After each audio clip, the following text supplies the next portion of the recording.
Pension వచ్చిందా? Pension 7,000 ఇచ్చిండు. ఎంత ఇచ్చారు? 7,000 ఇచ్చిండు ఈ గత ప్రభుత్వంలో. మరి పోయిన ప్రభుత్వంలో తొలిచి మన గెలిచినాకనే 7,000 ఇచ్చిండు, మొన్న 4,000 ఇచ్చిండు. మరి వైసీపీ ఓడిపోవడానికి కారణాలు ఏంటంటారు? ఏమన్నాయి వాటి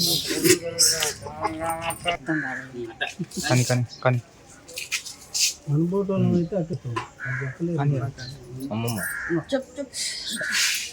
ప్రస్తుతం పరిపాలన ఎలా ఉంది? మరి బాగానే ఉందయ్యా. అన్నం కూడా పెడతాడు బాగా. మరి అన్న క్యాంటీన్ వచ్చినాయి, దాని మీద మీ అభిప్రాయం ఏంటి? మేము అది తింటాం గుంటూరులో. 5 రూపాయలు అంట. 5 రూపాయలు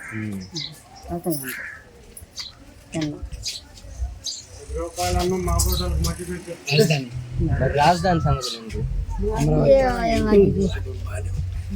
అమరావతి అంటున్నారు. అమరావతి ఏమంటారు?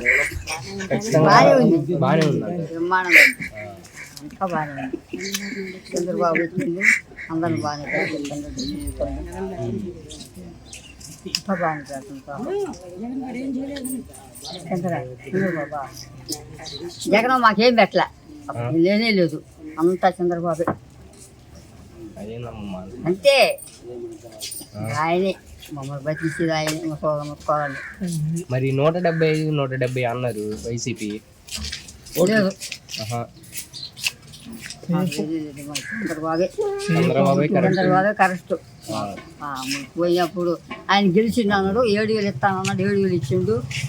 మళ్ళీ మన నెలలో 4,000 ఇచ్చిండు. అన్నం కూడా బ్రహ్మాండంగా పెట్టండు. మరి ఆ ప్రభుత్వంలో అన్యాయాలు జరిగినాయి, ఈ ప్రభుత్వంలో న్యాయం జరిగిద్ది అంటారా? న్యాయం జరుగుద్ది, ఖచ్చితంగా జరిగిద్ది అంట. మాకు చంద్రబాబు అన్నారు, మాకేం అయ్యలేదు, ముసలి బస్సు ఎత్తుకుంటాడు. పెన్షన్లు ఇంటికే తీసుకొచ్చి ఇచ్చారంట ఈ ప్రభుత్వంలో. ఊరోళ్ళ ఈ ప్రభుత్వం వచ్చారు ఇంటికి ఇచ్చి. మరి అంతకుముందు పోయినాయి ఆడపోయి తెచ్చుకోవటం, ఆడపోయి తెచ్చుకోడు. ఈ ప్రభుత్వంలో వాళ్ళే ఇంటికి వచ్చి ఇచ్చారు. 2 మాట ఇంటికి తెచ్చిచ్చాను. ఇంతే కొనసాగిస్తారంట. నెలలో రేపు నెలలో మళ్ళీ ఇస్తారు ఇంటికి ఇచ్చి. ఈ ప్రభుత్వం ఇంతే కొనసాగిద్దా? సాగాల సాగుద్ది. మరి పోలవరం, అమరావతి ఇవన్నీ అన్ని పోతాం, అన్ని చూసేస్తాం.